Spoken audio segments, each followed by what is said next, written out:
Praise God. सो आज का विषय जो हम बात करने वाले हैं, वो है पिता को जानना या पिता के स्वभाव को या पिता को जानना, ठीक है? Knowing God as your father, परमेश्वर पिता को जानना।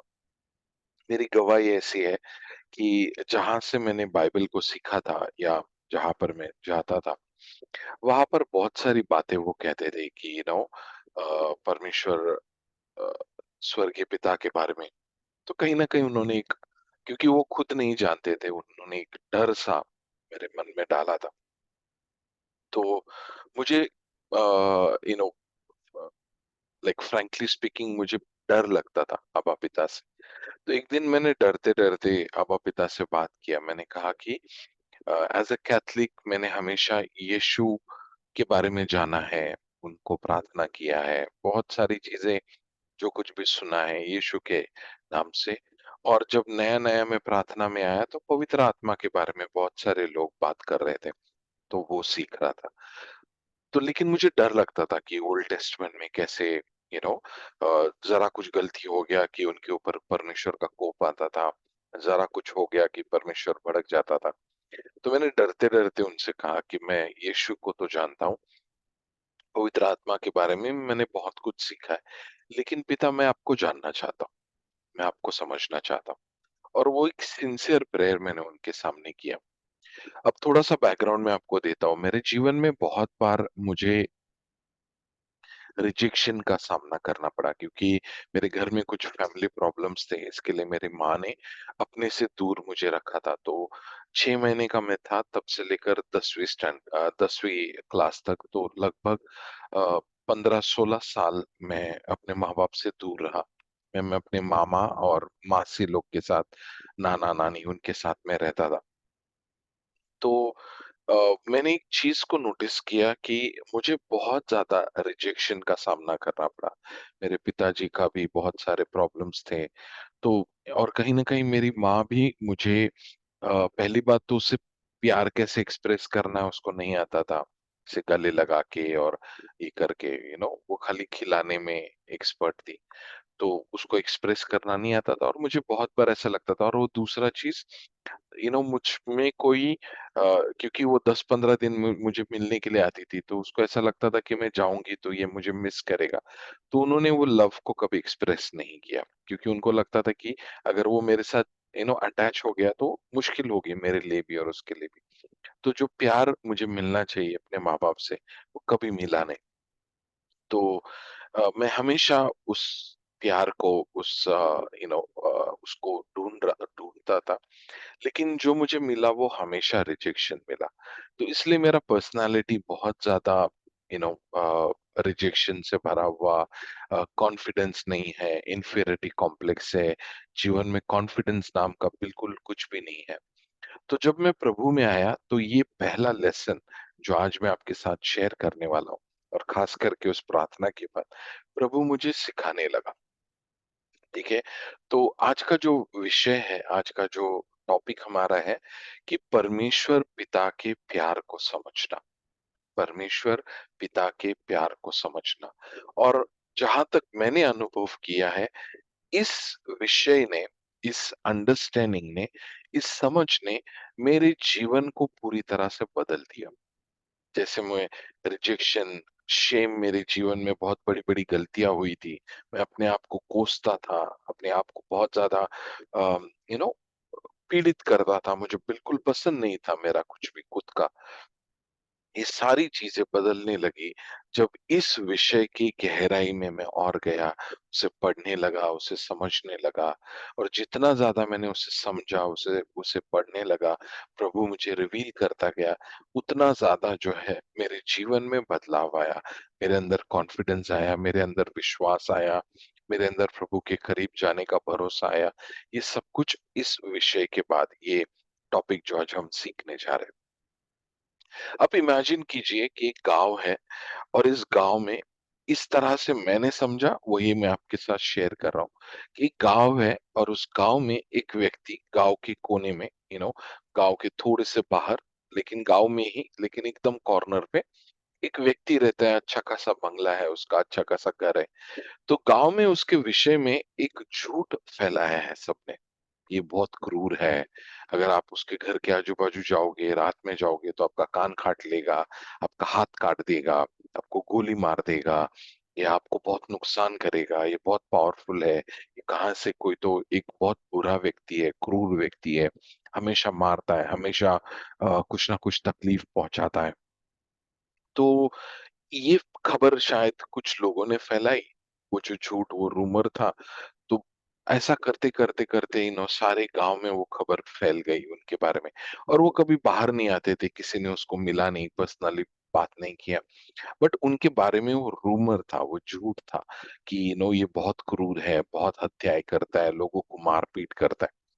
तो एक दिन क्रिकेट खेलते-खेलते एक बच्चे का बॉल उसके घर के आंगन में चला गया, उसके आंगन में चला गया।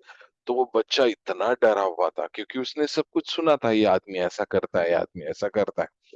तो डरते-डरते वो गया, उसने वो आंगन से बॉल लिया और जैसे वो बॉल उठाने गया, वो घर का जो आदमी जो रहता है, वो बाहर आया। वो बच्चा इतना डर गया उसको लगा बस अब खत्म, मेरे को ये मार ही डालेगा, इतना डर गया। लेकिन वो आदमी जो था, वो कुछ अलग ही व्यक्ति था। ना वो मारने वाला, ना वो क्रूर था, ना वो लोगों को काटने वाला, उनको तकलीफ, बिल्कुल ऐसा नहीं था। तो उसने वो बच्चे को बहुत प्यार किया, उसको बहुत सारे गिफ्ट दिए, उसके साथ खेला, उसके साथ बहुत-बहुत अच्छा समय वो बच्चे ने उसके साथ बिताया, बहुत अच्छा समय। अब उसके लिए एक शॉकर था कि अरे! मैंने जो आज तक सुना था, इसमें से एक भी बात सच नहीं है। मैंने सुना था ये मारता है, ये ऐसा करता है, वो ऐसा करता है। तो वो बच्चा जो है वो उसके लिए एक ऐसा शॉकर था कि अरे! मैंने आज तक कभी मुझे लगा कि बहुत डेंजरस व्यक्ति है, तो ऐसे कैसे हो गया? और फिर वो लोगों को बताने लगा, गाँव के लोगों को। अरे तुम लोग कभी उसको मिले हो क्या? कभी आप उन लोग को मतलब उस व्यक्ति को अपने पर्सनली कभी आप उसको मिले हो क्या? कभी आपने उनके साथ मुलाकात की है क्या? तो आप कैसे कह सकते हो कि वो ऐसा है, वो मारने वाला है, वो क्रूर है, वो लोगों पर क्रूरता से लोगों के साथ व्यवहार करने वाला, आप कैसे कह सकते हो? तो वो सबको यही कहने लगा कि मैं आपको चैलेंज करता हूँ कि एक बार आप उसको मिलो, आपका सारा वहम उसके बारे में जो भी गलतफ़हमियाँ हैं, वो सारी की सारी आपकी दूर हो जाएगी, जब आप उसको पर्सनली जाकर मिलो। तो वो बच्चा यही कहता है कि मैं उसको पर्सनली जाके मिला और मेरी सारी गलतफ़हमियाँ दूर हो गई और यही चीज़ शैतान ने परमेश्वर के बारे में किया है। यही चीज़ जो है वो पिता परमेश्वर के बारे में शैतान ने सब जगह पर फैलाया है। इसलिए बहुत सारे लोग जो है, जो उसका भय नहीं मानते, आदर युक्त भय नहीं मानते, लेकिन उससे डरते हैं। वो समझते हैं कि ये कुछ हो जाएगा तो मुझ पर प्रभु का प्रकोप आ जाएगा, ये कुछ हो जाएगा तो प्रभु मुझे खत्म कर देगा, मेरा घर को पूरा नाश कर देगा, उसका कोप, उसका गुस्सा मुझ पर आया तो ये तोड़ देगा, हमको मार देगा। बिल्कुल भी परमेश्वर ऐसा नहीं। एक व्यक्ति को मैं देखता था, वो जभी भी प्रार्थना करता था, वो कुछ पाप करता था, तो पाप करने के टाइम वो प्रभु के पास क्षमा नहीं माँगता था। लेकिन वो ये कहकर रोता था कि प्रभु मुझ पर कोप नहीं आने देना, प्रभु मुझे मारना नहीं। तो मेरे को बहुत अजीब लगा। मैंने कहा ये ऐसा कैसा प्रेयर कर रहा है कि मैंने तो ऐसा कभी प्रभु को देखा ही नहीं।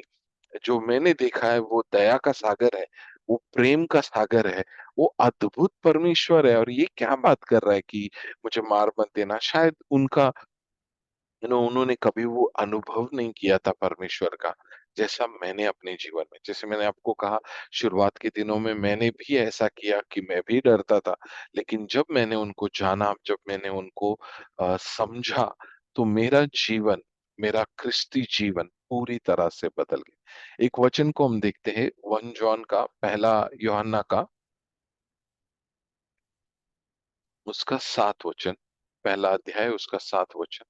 उसमें ऐसा लिखा है कि यदि जैसा वह ज्योति है, वैसे ही हम भी ज्योति में चले, जो प्रकाश में है, वैसे प्रकाश में हम भी चले, तो एक-दूसरे के साथ सहभागिता रखते हैं और उसके पुत्र यीशु का लहू हमें सब पापों से शुद्ध करता है। तो देखो यहाँ पर लिखा है, जैसे वह प्रकाश में है, उसी तरह से हम भी क्या करें, प्रकाश में चले, ताकि हमारी फेलोशिप हो। और उसके पुत्र का लहू, किसके पुत्र का लहू? पिता परमेश्वर के पुत्र प्रभु यीशु का लहू हमें शुद्ध करता है। तो ये वचन हमें इनविटेशन देता है। और वो इनविटेशन क्या है? कि हम उसकी सहभागिता में, उसके फेलोशिप में, उसकी संगति में, उसके रिश्ते में जुड़े। और जब भी आप गलती करें, तो उसके पुत्र का लहू, यीशु का लहू आपको शुद्ध करता है, ताकि दोबारा उस रिश्ते में आप जुड़ जाए। ठीक है? ये इतना सुंदर परमेश्वर का बुलावा है। ये इससे बढ़कर मुझे नहीं लगता कि आपके जीवन में और कोई बात हो सकती है, कि परमेश्वर को आप पर्सनली जानते हो। वो जो लड़का खेलने गया और डर-डर के गया, लेकिन जैसे आपको क्या लगता है कि एक बार जब उसने उसको एनकाउंटर किया, उस व्यक्ति को, और देखा कि ये तो प्यार का सागर है, ये तो दया का सागर है, ये तो सबसे दुनिया का सबसे अच्छा व्यक्ति है, लेकिन इसके बारे में इतना झूठ फैलाया था। मैं आपको चैलेंज करता हूँ, दूसरा दिन भी वो लड़का चाहेगा कि वो जाए और उससे मिले। तीसरा दिन भी वो चाहेगा कि जाकर उसे मिले, उसके साथ समय बिताए। ये नहीं कि उसको हमेशा गिफ्ट चाहिए, बट वो प्यार का सागर है। वो इतना अच्छा व्यक्ति उसने जीवन में कहीं नहीं देखा। तो उसका मन ये करेगा, उसका मन ये चाहेगा कि वो रोज जाए। और यही परमेश्वर की इच्छा है, यही ख्रिस्ती जीवन है, यही हमारा विश्वास है, कि हम पिता को जाने और पिता के साथ हम चले। एक वचन को हम पढ़ते हैं,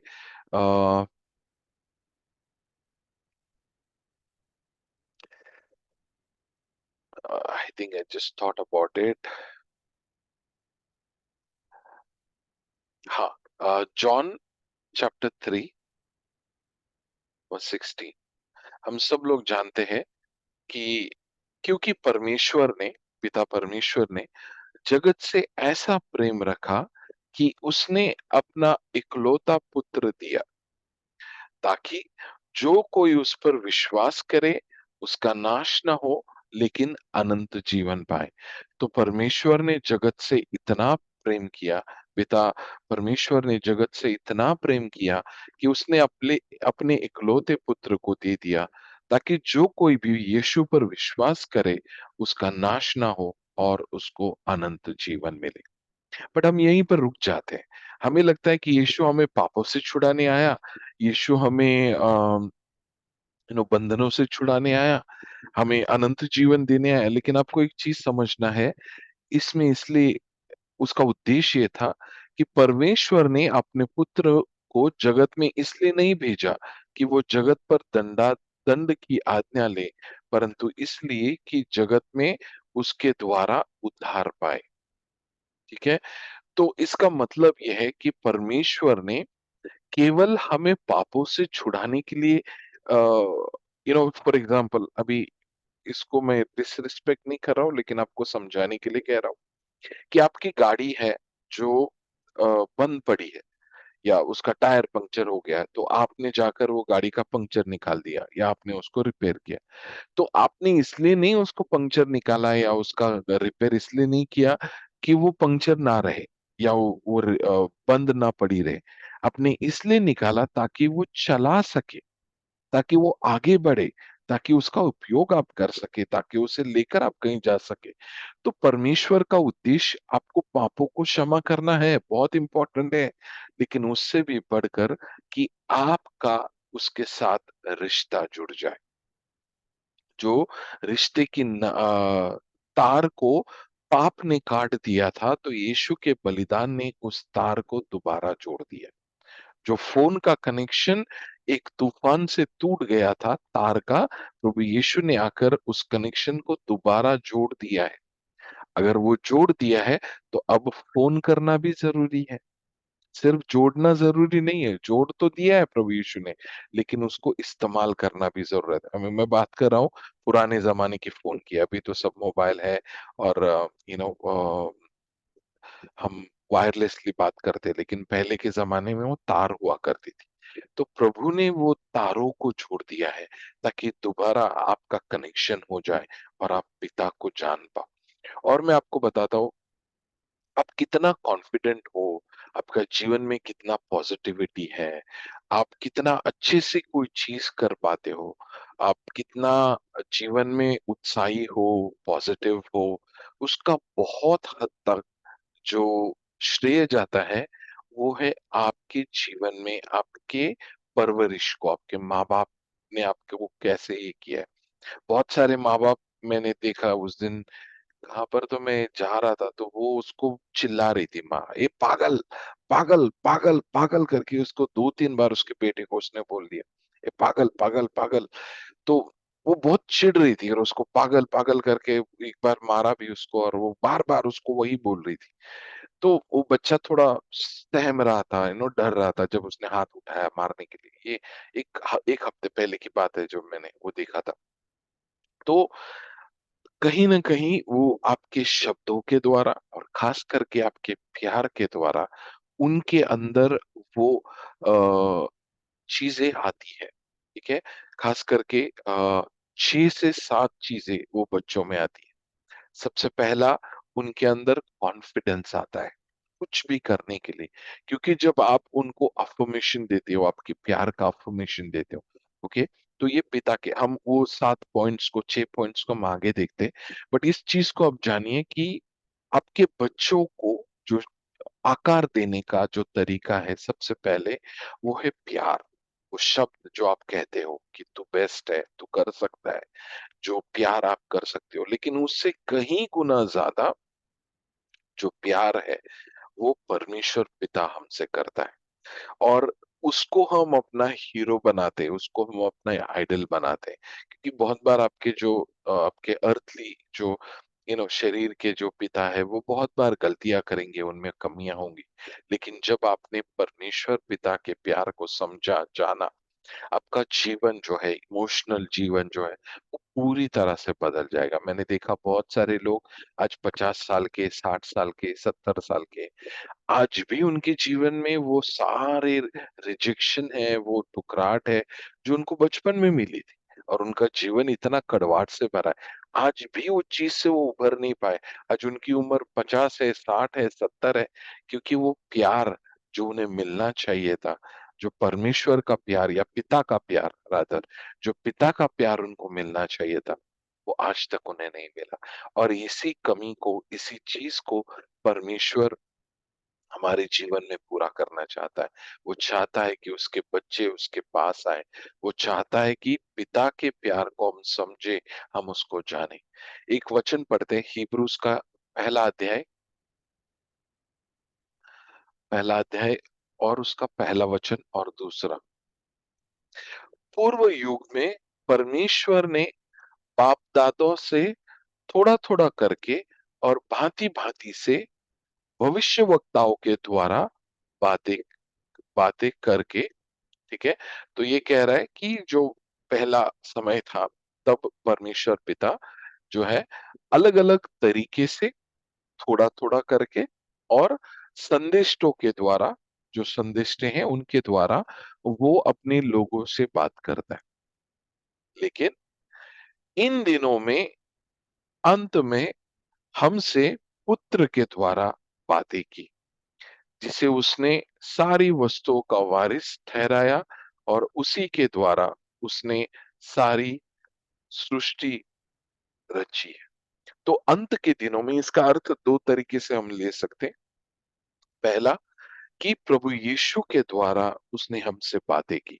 इससे पहले भविष्यवक्ताएं थे, कहीं इधर कभी उधर, टुकड़ों टुकड़ों में उसने बातें की पुराने जमाने में। बट अब जो है वो कम्युनिकेशन है, रिलेशन है, वो एक व्यक्ति के द्वारा हमारे साथ प्रस्तापित करना चाहता है, या एक रिश्ते के द्वारा हमारे साथ प्रस्तापित करना चाहता है। और उस रिश्ते का नाम है एक बाप और एक पुत्र का रिश्ता। तो यहाँ लिखा है, दो अर्थ इसका ये है कि एक, प्रभु यीशु के द्वारा वो सारी बातें आपसे करना चाहता है, और दूसरा अर्थ है कि आप बेटा बनकर उसके पास जाए, क्योंकि वो बेटे के रिश्ते के द्वारा आपसे बात करना चाहता है। पहले उसने भविष्यवक्ताओं के द्वारा आपसे बात किया, लेकिन अब बेटे के रिश्तों के द्वारा आपसे बात करना चाहता है। मुझे याद है बहुत दिनों के बाद मैं एक बार जब प्रार्थना करने गया तो मैं परमेश्वर के पास कहने लगा कि प्रभु आज कोई प्रार्थना नहीं, किसी के विषय में नहीं, इसके लिए प्रार्थना, उसके लिए कुछ नहीं। आज बस तुम और मैं, बस तुम्हारे विषय में और मेरे विषय में, हमारे दोनों के बीच में, मेरी शादी से पहले की बात है, बस आपके विषय में और मेरे विषय में बात करेंगे, आपकी पढ़ाई करेंगे, आपका गुणगान मैं गाऊंगा। आज किसी का कोई विषय नहीं, क्या चाहिए क्या नहीं, क्या जरूरत है क्या तकलीफ है, कुछ और कुछ भी नहीं। आज के समय में आपसे यही बात करूंगा कि आप कितने अच्छे हो, कितने भले हो, कितने महान हो। तो परमेश्वर ने मानो मेरे दिल में बात किया और मुझे ऐसा रिस्पॉन्स आया कि उन्होंने कहा आज बहुत दिनों के बाद मेरा बेटा मुझसे बात करने आए। नहीं तो आज तक कोई प्रीचर आता था या कोई भाई आता था या कोई लीडर आता था, कहता था प्रभु मेरी कलीसिया को उठा, मेरे कलीसिया में तो बहुत बार मैं एक लीडर बन के आता था, बहुत बार मैं एक प्रीचर बन के आता था, बहुत बार एक परमेश्वर का दास बनकर आता था। लेकिन उसने कहा कि आज पहली बार तू मेरा बेटा बनकर मुझसे बात करने आए। और क्या खुशी उसको होती है जब ये नाता हम उस रिश्ते के द्वारा करते हैं। वो आप पर दया करता है, वो आपको अगुवाई करता है, वो आपका गाइड है, वो आप पर दया करने वाला परमेश्वर है, वो आपको मदद करने वाला परमेश्वर है। वो आपका यहोवा जायरा है, वो आपका यहोवा रोही है, वो आपका यहोवा निसी है जो आपको विजय देता है, वो आपका महान परमेश्वर है, वो सारा है। लेकिन उसका बेस्ट नाम या बेस्ट काम है पिता परमेश्वर। मुझे नहीं लगता उसको उससे बढ़कर कोई दूसरे नाम में, वो यहोवा है, वो यहोवा राफा है, वो एलोहीम है, वो महान परमेश्वर है, वो अद्भुत परमेश्वर है। बट मुझे नहीं लगता उसे कोई दूसरे नाम में या काम में इतना मजा आता है जितना मजा उसे पिता बनकर हमारे साथ करने में आता है या रिश्ता निभाने में आता है। एक और वचन को पढ़ते, यूहन्ना का 17 और उसका 6 वचन। यीशु प्रार्थना कर रहा है, पिता से कह रहा है कि मैंने तेरा नाम उन मनुष्य पर प्रकट किया जिन्हें तूने जगत में से मुझे दिया। कौन सा नाम उसने प्रकट किया? यहोवा राफा। वो तो यहोवा राफा तो मूसा को प्रकट किया था। यहोवा यहोवा जायरा, वो तो अब्राहम को प्रकट किया था। यहोवा निसी, वो तो पुराने करार में उसने कहा था। एलोहिम, जो परमेश्वर है। कौन सा नाम प्रभु यीशु ने लोगों के सामने प्रकट किया? वो कहता है कि मैं इसलिए आया कि मैंने तेरा नाम उन मनुष्य पर प्रकट किया जिन्हें तूने जगत में से मुझे दिया। वे तेरे थे और तूने उन्हें मुझे दिया और उन्होंने तेरा वचन मान लिया है। तो एक काम, प्रभु यीशु आपको पापों से छुड़ाने आया, प्रभु यीशु आपको मुसीबतों से बचाने आया, प्रभु यीशु आपकी जरूरतों को पूरा करता है, प्रभु यीशु, ये सारी चीजें सही है और अच्छी है। लेकिन जिस काम के लिए मेनली प्रभु यीशु आया, वो ये था कि पिता का नाम हमारे सामने प्रकट करने के लिए। देखो, आपने कुछ भी पा लिया, आप कुछ भी कहीं पर भी कोई भी बड़े मुकाम पर गए, लेकिन ये चीज को आप नहीं समझ पाए, ये चीज को आपने अनुभव नहीं किया, तो कहीं ना कहीं आपके अंदर आपको खुद को पता चलेगा कि कुछ तो कमी है, कुछ तो है। मेरे पास सब कुछ है, लेकिन कुछ तो कमी है। और खास करके आप में से बहुत सारे लोगों का, आपका चाइल्डहुड जो है, आपका जो आप जब छोटे थे तो बहुत टफ रहा होगा। आपके माता पिता शायद आपको समय नहीं दे पाते होंगे, या बहुत रफ होंगे, या आपको जज करने वाले होंगे आप पर।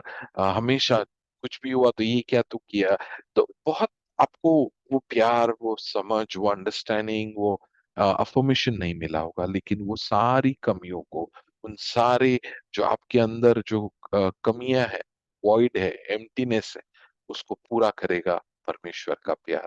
प्रभु यीशु का मकसद ये था, वो इसलिए आया ताकि पिता परमेश्वर के प्रेम को वो हमारे सामने प्रकट करे। पिता परमेश्वर का वो प्रेम जो इतना अद्भुत है, वो रिश्ता जिसके द्वारा वो आपके साथ रिश्ता निभाना चाहता है, आपके साथ रिलेशन रखना चाहता है, और उस रिश्ते का नाम है पिता और एक बेटे का। Praise God, it is so very amazing. ठीक है, अभी हम जल्दी से एक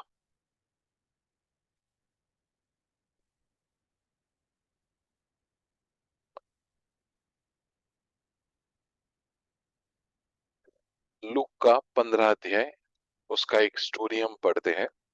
उसने कहा कि फिर उसने कहा कि किसी मनुष्य के दो पुत्र थे। नोटिस कीजिए, दो पुत्र थे। हम हमेशा एक पुत्र के बारे में सुनते हैं लेकिन दूसरे के बारे में ज्यादा नहीं।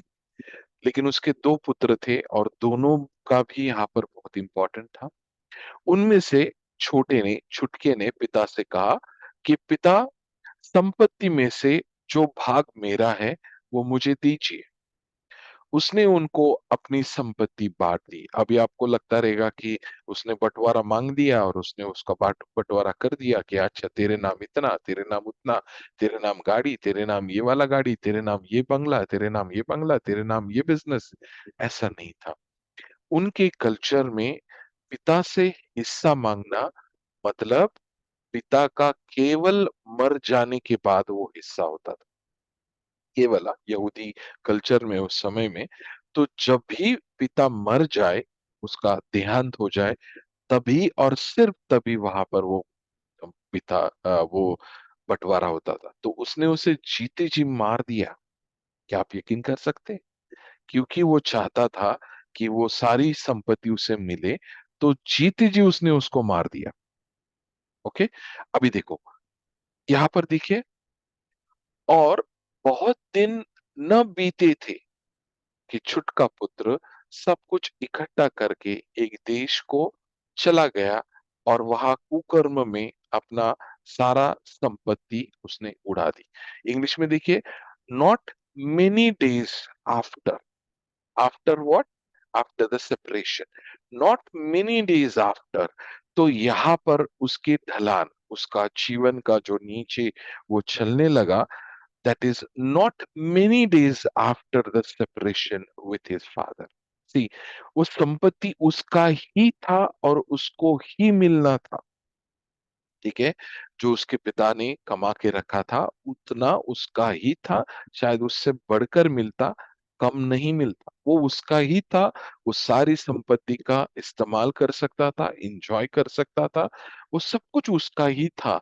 लेकिन क्योंकि उसने ये निश्चय किया कि अब मैं अकेला रहूंगा, I don't want to be under the authority of my father, मुझे अपनी मनमानी करना है, अपने तरीके से जीना है। मैं नहीं चाहता कि मेरा पिता मुझ पर हावी हो जाए, मुझ पर मैं उसके और यही वो प्रोटेक्शन था जो उसके जीवन से छूट गया जिस वक्त उसने सेपरेशन किया। उसके कुछ ही दिनों के अंदर वो अपने पिता से दूर होने लगा, और इतना दूर हो गया कि वहां लिखा है, he went into a far country. Now, उसके रिश्ते में वो दूर चला गया पहले, और क्योंकि उसके रिश्ते में वो दूर चला गया, तो अपने आप वो पिता से भी दूर चला गया। और फिर उसके बाद क्या हुआ? अब ये ना समझे कि पिता से वो दूर चला गया इसलिए परमेश्वर, पिता ने उसको पनिश किया, नहीं। वो सरकमस्टेंस आने ही वाले थे, वो फैमिन आने ही वाला था। अगर वो नहीं जाता तो उस गांव में, उस जगह पे वो होने ही वाला था। ठीक है, तो पिता ने नहीं किया। लेकिन अगर वो पिता के पास रहता तो उसे एक एक्स्ट्रा कुशन, एक एक्स्ट्रा परमेश्वर का प्रोटेक्शन और कुशन उसको मिलता। बट वो चला गया, पर पिता के साथ वो रिश्ते से दूर चला गया। और फिर क्या हुआ कि सब कुछ उसने खर्च चुका है, और वहां पर बहुत बड़ा अकाल आया और वो पूरी तरह से कंगाल हो गया। आज शायद आपके पास एक डिसीजन हम लेते हैं कि हमको पिता के प्यार में नहीं रहना है। शायद आप बहुत ग्रोन अप हो, बहुत बड़े हो, आप ज्यादा इमोशनल नहीं हो, और जरूरी नहीं कि पिता के प्यार में रहना मतलब हमेशा प्रार्थना में रोना ही है। जरूरी नहीं है कि रोना ही है। बट एक चीज को जानना कि वो आपसे प्यार करता है, वो आपके साथ है। वो आपको कभी नहीं छोड़ेगा, ये बहुत ज़रूरी है। और ख़ास करके आपका हर वो चीज़ जो आप उसके साथ करते हो, the basis of your relation has to be the relation of a father and a son, not a master and a servant. आपका रिश्ते का जो बुनियाद है, वो हमेशा ये होना चाहिए कि एक पिता और उसका बेटा। ये नहीं कि एक मालिक और उसका सर्वेंट है।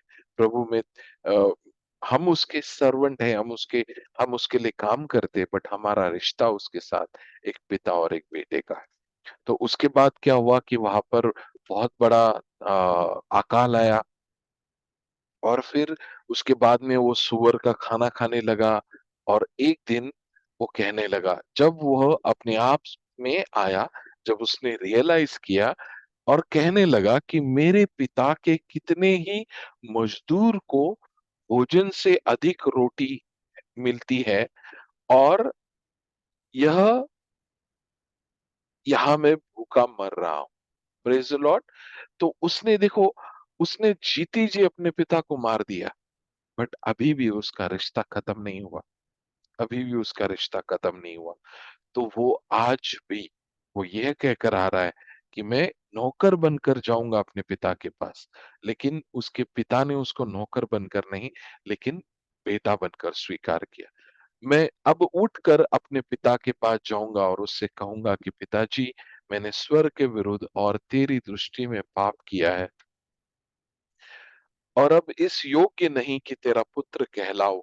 मुझे अपनी एक मजदूर के नाई तू रख ले। उसने कहा, अब मैं इस लायक नहीं रहा, क्योंकि जीते जी मैंने तुझे मार दिया, लेकिन तू मुझे एक सेवक नहीं, एक पुत्र नहीं, लेकिन एक नौकर के, एक मजदूर का जैसा रख।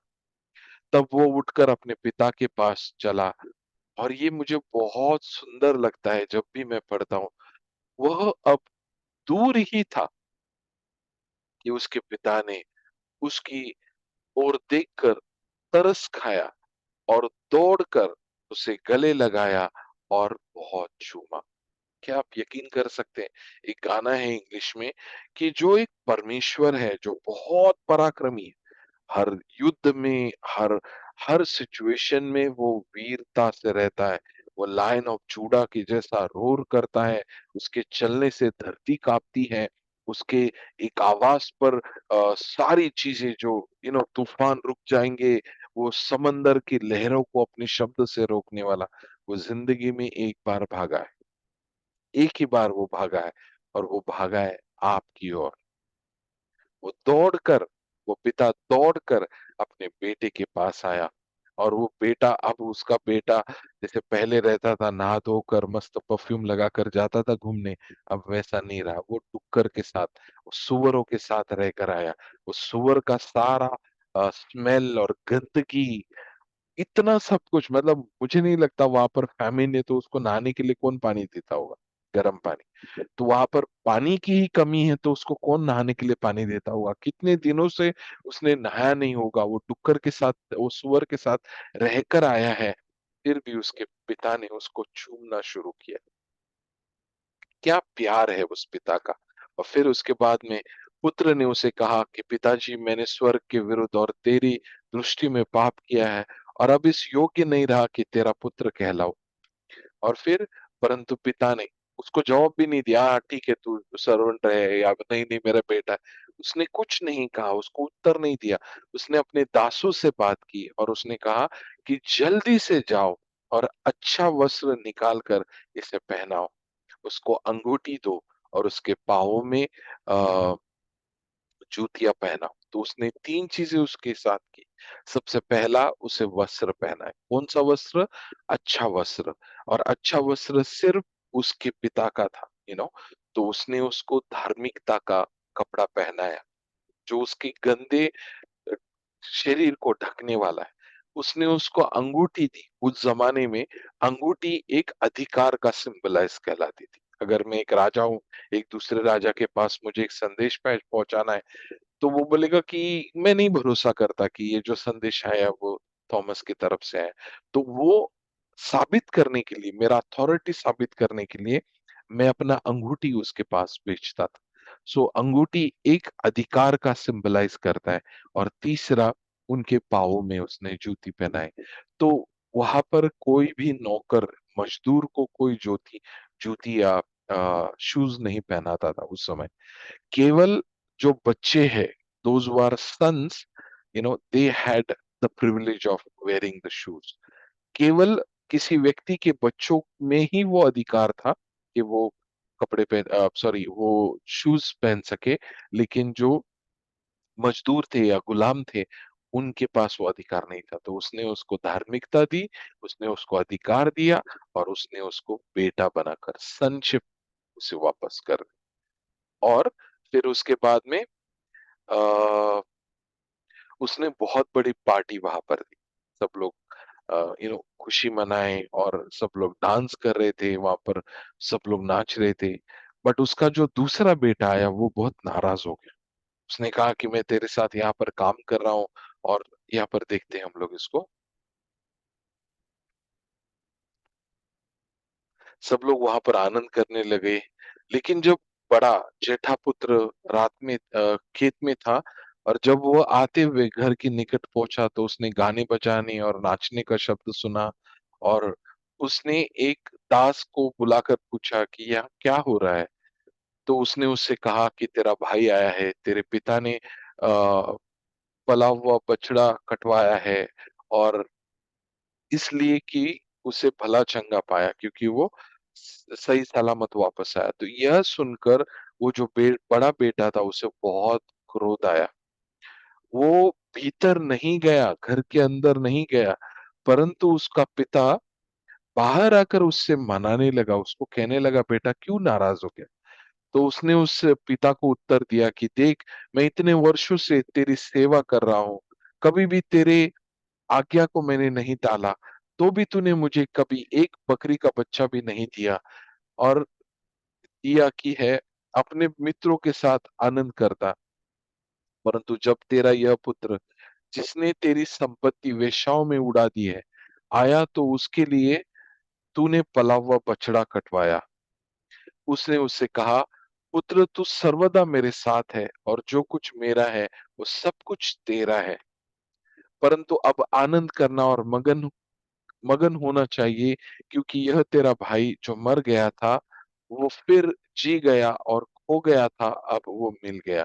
और इसके बाद क्या हुआ, वो बेटा बहुत नाराज हुआ, बेटा, पहला बेटा। क्यों पता है? क्योंकि अगर आप उसका जवाब देखें, his relation was based on the work. उसका जो रिश्ता था वो कामों के आधार पर था, इसलिए उसको बहुत बुरा लगा। आप देखना कभी भी जो व्यक्ति फास्टिंग बहुत करता है, जो नहीं करता उसको देख के बोलता है, अच्छा तुम फास्टिंग नहीं करते, क्योंकि उसको ऐसा लगता है कि वो बहुत करता है, वो अनुग्रह है परमेश्वर का जिसके द्वारा आप उपवास कर सकते हो। जो बहुत ज्यादा प्रार्थना करते हैं और जो कम करता है उसको पूछते हैं, अच्छा तुम प्रार्थना नहीं करते, अच्छा तुम इतना घंटा, मैं तो इतना घंटा करता हूँ, अब नहीं करते। वो हमेशा जो करता है वो नहीं करने वाले को नीचे देखता है, उसको अच्छा नहीं लगता, बहुत बार वो उसको जज करता है। ऐसे उसको लगता है कि मैं ही सब कुछ कर रहा हूँ। लेकिन आप हमेशा याद रखना, आपका रिश्ता परमेश्वर का साथ में जो है वो प्यार के आधार पर है, करुणा के आधार पर है। उसका प्यार आपकी ओर एक चॉइस के ऊपर है और आपके कर्मों के ऊपर नहीं है। ये रिश्ता बहुत जरूरी है और इसी के द्वारा हम जाने जाएंगे। Your identity is known by the love of father. Your identity is known by your relation with father. आपके जीवन में आशीष, परमेश्वर का फेवर, आपके जीवन में परमेश्वर का अद्भुत कार्य, आपके जीवन में वो सारा कुछ जो है वो रिश्ते के आधार पर होगा। आपकी आइडेंटिटी, एक वचन को हम पढ़ते हैं मैथ्यू का, आप देखिए प्रभु यीशु जैसे ही मिनिस्ट्री की शुरुआत में जा रहा है, पहले दिन शायद उसका पहला मीटिंग होने जा रहा है और उससे पहले एक आवाज आई स्वर्ग से, देखो यह आकाशवाणी हुई कि यह मेरा प्रिय पुत्र है जिससे मैं अत्यंत प्रसन्न हूं। किसने आवाज दी? पिता परमेश्वर ने। इसने कहा कि ये मेरा प्रिय पुत्र है जिससे मैं अत्यंत प्रसन्न हूं। इसने कुछ किया ही नहीं है, ना अभी तक सेवकाई शुरू की, ना अभी तक मिनिस्ट्री शुरू की, ना अब तक किसी को उसने प्रभु परमेश्वर के राज के बारे में बताया, अभी तक कुछ भी नहीं किया सेवा का काम, जो जिसके लिए वो आया था, प्रचार करने के लिए यहूदियों को। कुछ भी नहीं किया, उससे पहले ही परमेश्वर उसे कहता है कि मैं तुझसे बहुत प्रसन्न हूँ। देखो, जो अ, काम करने वाला जो है, वो काम करते-करते थक जाएगा, लेकिन उसे कभी भी ऐसा नहीं लगेगा कि I deserve to be blessed, I deserve to be favoured. जब आपका काम का मेंटालिटी है, लेकिन जब आपका प्यार का मेंटालिटी है, तो आप हमेशा हमेशा यू विल बी कॉन्फिडेंट, आप हमेशा भरोसा आपका होगा। मैं ये बहुत बार गवाही देता हूँ कि एक व्यक्ति का मैंने उधार लिया है। 30,000 लिया, बाद में 50,000 लिया, बाद में 80,000 लिया और वो बार-बार मुझे फ़ोन कर रहा है, मेरा पैसा लौटाओ, मेरा पैसा लौटाओ। मैं कहता हूँ कि अभी मुझे ये मिलने वाला पैसा 6 महीना रुक जाओ, 2 महीना, 1 महीना रुक जाओ, 2 महीना रुक जाओ, 3 महीने रुक जाओ और वो बार-बार फ़ोन करे जा रहा है। 1 साल निकल गया, 1.5 साल निकल गया, मैं दे ही नहीं पा रहा हूँ और अब जाके मुझे वापस 1.5 लाख रुपए की ज़रूरत है। तो जब मैं उसके पास जाऊँगा 1.5 लाख रुपया माँगने के लिए, तो मेरा कॉन्फिडेंस लेवल क्या होगा? मैंने 30,000 नहीं दिया, 50 नहीं दिया, 80 नहीं दिया, अब मुझे 1.5 लाख की ज़रूरत है, तो अब जब मुझे वापस माँगने जाना है, तो मेरा क्या कॉन्फिडेंस होगा? कुछ भी नहीं, मुझे ज़रा भी नहीं लगेगा। उल्टा वो मुझे देखते ही गाली देना शुरू कर देगा, मुझे पता है वो चीज़ कि वो मुझे नहीं देगा, मेरा ज़ीरो कॉन्फिडेंस है, क्योंकि मेरा और उसका जो लेन-देन है, वो ठीक से नहीं है। लेकिन यही बात मेरी बीवी की है, मैं उससे उधार लेता हूँ। कभी 1,000, 2,000, 5,000 कभी वो बेचारी सेव करती है उसको जो भी मैं पैसा रहता है तो वो सेव करती है। और वो उसको सेव करके मुझे कभी भी ज़रूरत पड़ती थी तो मैं माँगता था। लेकिन मैंने कभी भी ईमानदारी से या याद कर कर उन चीज़ों को कभी लौटाया नहीं वो पैसे को। लेकिन आज भी अगर उसके पास 50,000 रुपए है और मुझे 50,000 की ज़रूरत है और अगर मैं उससे माँगू कि मुझे 50,000 दो, तो वो खुशी-खुशी वो पैसा मुझे देगी। भले ही मैंने आज तक उसका पैसा लौटाया नहीं, क्योंकि मेरा जो उससे माँगना है, वो एक लेन-देन पर नहीं, एक रिश्ते पर है, एक रिलेशन पर है। और यही परमेश्वर के साथ हमें करना है कि आपका लेन-देन पर नहीं, लेकिन रिश्ते पर आपका प्रभु की ओर जाना, अप्रोच करना होना चाहिए। तो जब आप परमेश्वर के प्यार को जानते हो, तो सबसे पहला आपके अंदर एक बहुत ज़्यादा पीस, रेस्ट जिसे हम कहते हैं। कभी आप एंग्ज़ियस नहीं रहोगे, होगा कि नहीं, होगा कि नहीं। जब आप पिता के प्यार को जानोगे, तो सबसे पहला आपके अंदर आएगा वो होगा रेस्ट। आप कभी भी एंग्ज़ियस नहीं होंगे क्योंकि मेरा पिता के हाथ में सब कुछ है। मेरा पिता मुझे कभी नहीं त्यागेगा। मेरा पिता मुझे कभी लज्जित नहीं होने देगा। मेरा पिता मेरी सारी ज़रूरतों को पूरा करेगा। एक एक स्टोरी मैंने सुनी कि एक बस में बहुत सारे लोग बैठे थे और सारे लोग, क्योंकि वो ड्राइवर इतना तेज चला रहा था, वो रास्ता बहुत कठिन था और वो ड्राइवर तेज चलाने लगा तो सारे लोग चिंतित हो गए कि अरे हम लोग मर जाएँगे, ऐसा क्यों कर रहा है? लेकिन एक बच्चा बहुत आराम से बैठा था, तो सब लोग बोले, "अरे हमको डर लग रहा है, तुझे डर नहीं लग रहा है?" तो उसने कहा कि जो ड्राइविंग कर रहा है, वो मेरा पिता है और वो जानता है कि उसका बेटा पीछे बैठा है। वो कुछ भी करेगा लेकिन मुझे कभी भी कुछ भी अ, यू नो अ, चोट लगने नहीं देगा, मेरे लिए कुछ भी ऐसा डेंजरस नहीं करेगा। वो जानता है कि उसका बेटा पीछे बैठा है। वो एकदम आराम से एन्जॉय कर रहा था, ही वाज़ लुकिंग अराउंड, सारी नज़ारों को देख रहा था क्योंकि वो जानता था उसका पिता के हाथों में सारा कंट्रोल है और जब तक उसके पिता के हाथों में सारा कंट्रोल होगा, उसे कुछ नहीं होने देगा। और यही हमको भी करना है। तो आपको एक भरोसा आएगा, आपको एक पीस आएगा, एक एक शांति आपके अंदर आएगा कि चाहे कुछ भी हो जाए, मेरा पिता मुझे कभी गिरने नहीं देगा। मेरा पिता राष्ट्रों को भेजेगा, देशों को भेजेगा, अगर मुझे कुछ संकट आया तो मुझे छुड़ाने के लिए राष्ट्र आएँगे और मुझे छुड़ाएँगे। जैसे वचन में लिखा है। दूसरा आपके अंदर कॉन्फिडेंस आएगा जब आप पिता के प्यार को जानोगे। जैसे मैंने मेरा गवाही दिया, मेरी ज़िंदगी में एक चीज़ की हमेशा कमी थी और वो था कॉन्फिडेंस। और वो कॉन्फिडेंस आपके अंदर आएगा जब आप पिता के प्यार को जानोगे। तीसरा, एक जीवन का उद्देश्य आपको मिलेगा, ऑब्जेक्टिव इन लाइफ। तीसरा, सॉरी, नेक्स्ट आपको आइडेंटिटी मिलेगी कि मैं कौन हूँ, परमेश्वर का बेटा। आपको एक आइडेंटिटी मिलेगी। आज ज़्यादातर लोग देखेंगे आप, कुछ-कुछ मैं सबकी बात नहीं कर रहा हूँ, लेकिन कुछ-कुछ लोगों को आप देखेंगे, तो कुछ बहन लोग को या कोई ऐसे आदमी लोग भी, वो लाउडेस्ट मेकअप उनका होगा, लाउडेस्ट वॉइस उनका होगा, सबसे ज़्यादा ऊँची आवाज़, ऊँचा या लाउड मेकअप वो करेंगे, और कहीं न कहीं वो भले ही नॉर्मल बातें करते हैं, नॉर्मल जोक करते हैं, नॉर्मल जो भी करते हैं, लेकिन कहीं न कहीं उनके अंदर से एक आवाज़ आ रही है कि मुझे कोई देखो, मुझे कोई एप्रिशिएट करो। मैंने 10,000 के कपड़े पहने, मैंने 3,000 का मेकअप किया, मैंने 1,500 की हेयर ड्रेसिंग की है। मतलब ये तो सभी लोग करते हैं, लेकिन एक ऐसा कोई व्यक्ति आपने देखा होगा, वो कोशिश करता है कि मुझे एप्रिशिएट करो, मुझे एप्रिशिएट करो। उनके अंदर वो ब्रोकननेस आपको पता चलता है। उसके जीवन में उसको एप्रिशिएट नहीं किया गया, उसके माँ-बाप ने, उसके भाई-बहन ने, उसके पति ने, वो दिखता है उनके अंदर। और कोई ऐसा व्यक्ति है, वो बिंदास रहता है उसको, क्योंकि उसके अंदर वो परमेश्वर का प्यार है। तो आपको ऑब्जेक्टिव मिलेगा, आपको आइडेंटिटी मिलेगी कि आप परमेश्वर के बच्चे हो। आपके अंदर सिक्योरिटी आएगी। आपको कभी भी डर नहीं लगेगा। जब आप जानोगे कि पिता आपसे कितना प्यार करता है, जब आप उसके रिश्ते में बढ़ते हो, आपको कभी भी डर नहीं रहेगा। आपके अंदर एक सिक्योरिटी रहेगी, और उसके बाद आपको पता चलेगा कि आप कहीं पर बिलॉन्ग करते हो। एक बच्चे को मैं जानता हूँ, मैं नहीं बताऊँगा कहाँ से, बट छोटा बच्चा अराउंड 10 साल, 11 साल का है।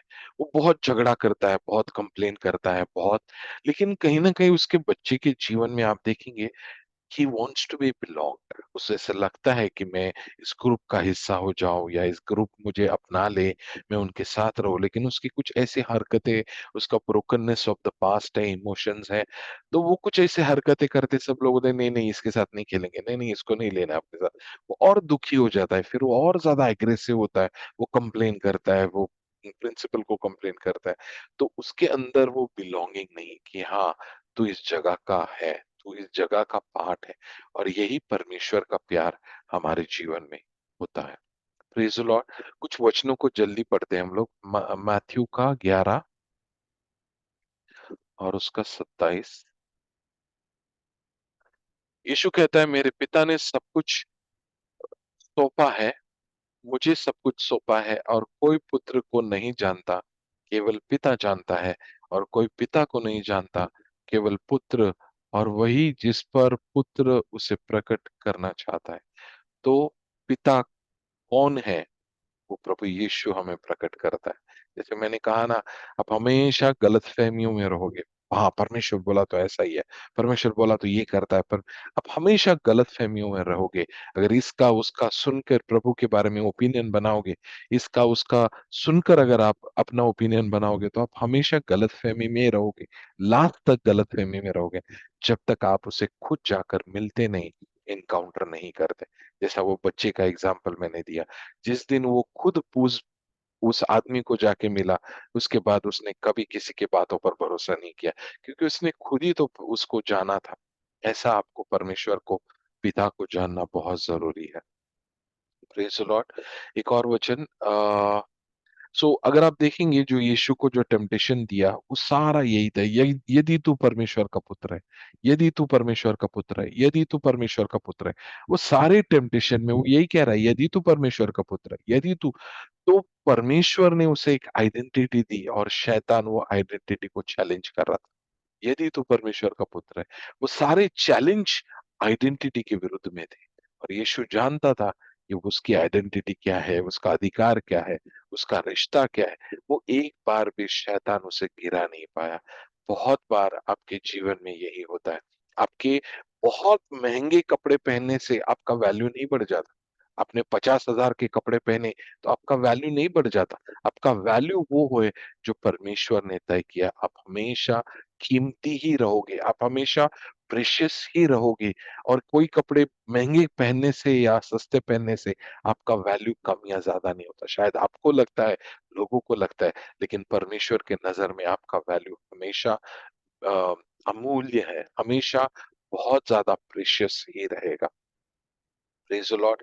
कुछ वचनों को जल्दी जल्दी पढ़ते हैं। मैथ्यू चैप्टर 6 में उसका 6, ये कहता है कि जब तू प्रार्थना करे तो कपटियों के समान ना होके, क्योंकि लोगों को दिखाने के लिए सभाओं में और सड़कों के मोड़ पर खड़े होकर प्रार्थना करना उनको अच्छा लगता है। वो दिखावा करते हैं, ओ पिता परमेश्वर, ओ आवाज बेआवाज ये करके वो लोग दिखावे के लिए प्रार्थना करते हैं। लेकिन मैं सच में कहता हूँ कि वो अपना प्रतिफल पाएंगे। लेकिन वो कहता है, जब तू प्रार्थना करे तो एक कमरे में जा और अपने दरवाजे को बंद कर। और इस बात को मैं अंडरलाइन करना चाहता हूँ, इस वचन, प्रे टू योर फादर, तेरे पिता के पास प्रार्थना कर, जो गुप्त में है उसके साथ प्रार्थना कर। तेरा रिश्ता तो तेरे पिता के साथ बना। लोगों को मत दिखा। लोग कुछ भी बोलेंगे, आज वो अच्छा बोलेंगे, कल तेरी बुराई करेंगे। आज तुझे बोलेंगे वाह ब्रदर, वाह ब्रदर, कल जाके तेरी बुराई करेंगे। उनके लिए कुछ मत कर, जो भी करेगा तेरे पिता के लिए कर। लोगों के नजरों में अपने आप को मत उठा, परमेश्वर के सामने अपने आप को नम्र कर, पिता के चरणों में बैठ। तेरा पिता तुझे सबके सामने ऊंचा उठाएगा। तेरा पिता तुझे प्रतिफल देगा। तेरा पिता तेरे जीवन की हर एक जरूरतों को पूरा करेगा। तो जब भी जाए तो ढोंग मत कर, जो भी है प्यार, मतलब सिंसियरली तेरे पिता के सामने रख। तेरा प्यार, तेरा प्रेयर जो है वो पिता के सामने रखना। फिर उसके बाद में 26 का वचन कहता है उसी इसमें, आकाश के पंछियों को देख, वह न बोते हैं न काटते हैं और न खतों में बटोरते हैं, तो भी तुम्हारा स्वर्गीय पिता उनको खिलाता है। क्या तेरे पिता के लिए तू अधिक मूल्य का नहीं है? अगर तेरा पिता उन्हें खाना खिलाता है, उनके लिए वो बाहर से 5 स्टार से ऑर्डर देता है, और क्या तुझे वड़ा पाव भी नहीं खिला सकता? वो उन्हें जो खिलाता है वो उनसे कहीं गुना ज्यादा तू अधिक मूल्य का है। तो क्यों तुझे डर लगता है? क्यों तू भय खाता है? क्यों परिस्थिति तुझे हरा देती है? क्यों तुझे लगता है कि मेरा कुछ नहीं हो सकता, जबकि तू जानता है कि तेरा स्वर्गीय पिता तुझे कभी नहीं छोड़ेगा। इसका 30 वचन पढ़ेंगे। इसलिए जब परमेश्वर मैदान की घास को, जो आज है और कल आग में झोंकी जाएगी, भाड़ में झोंकी जाएगी, ऐसा वस्त्र पहनाता है, तो हे अल्प विश्वासियों, वो क्यों कर तुझे न पहनाएगा? क्यों तेरा पिता जो है वो, अगर वो घास को सुंदर बना सकता है, तो क्यों तुझे सुंदर नहीं बनाएगा? तेरे कपड़ों की जरूरत, तेरे खाने की जरूरत, तेरे जीवन की जरूरत, क्या वो सब कुछ तुझे नहीं देगा? फिर उसके आगे, इसलिए तुम चिंता कर कर यह न कहना कि मैं क्या खाऊंगा, मैं क्या पीऊंगा, मैं क्या खाऊंगा, मैं क्या पीऊंगा, मैं क्या पहनूंगा। ये चिंता कर कर ये न कहना, क्योंकि अन्य जाति इन सब वस्तुओं की खोज में रहते हैं। अन्य जाति कौन है? जो परमेश्वर को नहीं जानते, जो परमेश्वर को नहीं पहचानते। ऐसे लोग हैं जो इन सारी चीजों की खोज में रहते हैं। और तुम्हारा स्वर्गीय पिता जानता है, और तुम्हारा स्वर्गीय पिता जानता है कि तुम्हें ये सब वस्तुएं चाहिए। और तुम्हारा स्वर्गीय पिता जानता है कि ये सब वस्तुएं तुम्हें चाहिए। तुम्हारा स्वर्गीय पिता जानता है। योर फादर नोएथ, योर फादर नोएथ, तुम्हारा पिता जानता है। तो जो भी तुम आपकी जरूरत है, परमेश्वर पिता उसे जानता है। कुछ वचनों को जल्दी जल्दी पढ़ेंगे। John chapter 10 verse 29।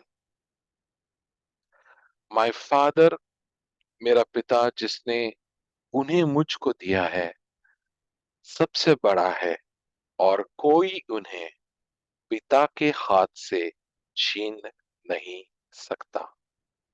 मेरा पिता जिसने आपको, प्रभु यीशु को दिया है, वो सबसे बड़ा है, और कोई भी आपको पिता के हाथ से छीन नहीं सकता। Praise the Lord.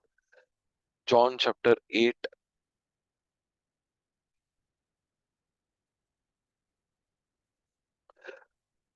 और मेरा भेजने वाला मेरे साथ है, उसने मुझे अकेला नहीं छोड़ा, क्योंकि मैं सर्वदा वही काम करता हूँ जिससे मेरा पिता प्रसन्न होता है। He had an attitude. Jesus had a consciousness of God the Father's love. मेरा भेजने वाला मेरे साथ है और उसने मुझे कभी अकेला नहीं छोड़ा, क्योंकि मैं सर्वदा वही काम करता हूँ जिससे मेरा पिता प्रसन्न होता है। और एक वचन, यूहन्ना का 5 और उसका 17, वो कहता है, पर यीशु ने उससे कहा कि मेरा पिता अब तक काम करता है और मैं भी काम करता हूँ। हमारे घर में जो कुछ भी प्रॉब्लम है, जो कुछ भी सर्कमस्टेंसेस है, तेरा पिता उसके लिए काम कर रहा है और यीशु भी काम कर रहा है। मतलब काम कर रहा है मतलब जो स्पिरिचुअल वर्ल्ड में है उसको फिजिकल वर्ल्ड में लाने के लिए जो सर्कमस्टेंसेस चाहिए, जो विश्वास का आपको सर्कमस्टेंसेस चाहिए, उसके लिए परमेश्वर आज भी आपके लिए काम कर रहा है। और लास्ट वचन लूका का, लूक चैप्टर 12 वर्स 32,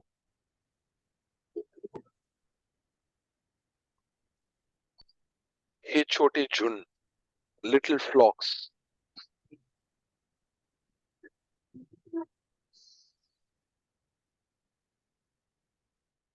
वो कह रहा है, हे छोटे झुंड, मत डर, क्योंकि तुम्हारे पिता को यह भाया है कि तुम्हें राज्य दे। It is your father's good pleasure to give you kingdom. What are you worried about your job? आपके काम के लिए 10, 15, 20, 25, 30, 40 हजार का जॉब के लिए आप वरीड हो? ये आपके पिता का अच्छी, like it is father's good pleasure to give you kingdom. तुम्हें राज्य देने की परमेश्वर की इच्छा है, और तुम यहाँ छोटा सा जॉब लेके परेशान हो कि मिलेगा कि नहीं। परमेश्वर तुम्हें राज्य किंगडम देना चाहता है, और तुम जॉब मिलेगा कि नहीं उसका डर लेके बैठे हो। ये छोटे लोग या छोटे झुंड, मत डर, क्योंकि तुम्हारे पिता को यह भाया है कि तुम्हें राज्य दे। Fear not, little flock, for it is your Father's good pleasure to give you the kingdom. Let's make a prayer and say, Father, we have always thought that it is our work where we have failed, and our approach, हमारा जो रिश्ता था वो हमारे कामों के प्रति था, कामों के आधार पर था। लेकिन आज प्रभु, जैसे हमने जाना है कि तेरे रिश्ते के द्वारा, तुझे जानकर कि तू कितना अच्छा पिता है, तू कितना अच्छा परमेश्वर है, हमें यह अनुग्रह तूने दिया कि दिन प्रतिदिन प्रभु हम एक बड़े बड़े सिंहासन पर, बड़े बड़े ओहदे पर बैठे हुए व्यक्ति जैसे नहीं आए, लेकिन तेरा बेटा बनकर, तेरी बेटी बनकर तेरे चरणों में आए। तुझसे बेटा बनकर, बेटी बनकर हम सारे रिश्ते निभाए। हमारा मांगना, हमारा विश्वास करना, हमारा जीवन में खुद के बारे में जो सोचना है, हमारी आइडेंटिटी, सब कुछ तेरे द्वारा, इस रिश्ते के द्वारा हम पाते। हम धन्यवाद करते परमेश्वर कि आपने हमसे इतना प्यार किया। और मैं विशेष करके प्रार्थना करता हूँ उन सारे भाई बहनों के लिए जिन्होंने आज तक तुझे अनुभव नहीं किया है। पिता, जैसे उन्होंने सुना है शायद कुछ चीजें सही, कुछ चीज गलत, लेकिन उन्होंने अनुभव नहीं किया, एनकाउंटर नहीं किया, वो तुझे एनकाउंटर करे। वो जाने कि तू कितना प्यार करने वाला, कितना अद्भुत, कितना महान परमेश्वर है। मैं प्रार्थना करता हूँ कि इस वचन के द्वारा हमारे अंदर के वो सारे झूठ जो हमने सुने तेरे बारे में, वो सारे झूठ को प्रभु तो हमारे जीवन से निकाल कर ये नया प्रकटीकरण, एक नया रेवलेशन लेकर आए कि तू हमारा पिता है और तुमसे बहुत प्यार करता है। तेरी ये इच्छा है कि तू हमें राज दे, और हम छोटी छोटी चीजों को लेकर परेशान है। पिता परमेश्वर, हम धन्यवाद करते हैं कि इस रिश्ते के लिए, इस प्यार के लिए, उस बलिदान के लिए, उस यीशु के बलिदान के लिए जिसके द्वारा ये रास्ता तूने हमारे लिए खोला। धन्यवाद करते प्रभु, ये प्रार्थना हम यीशु के नाम से करते।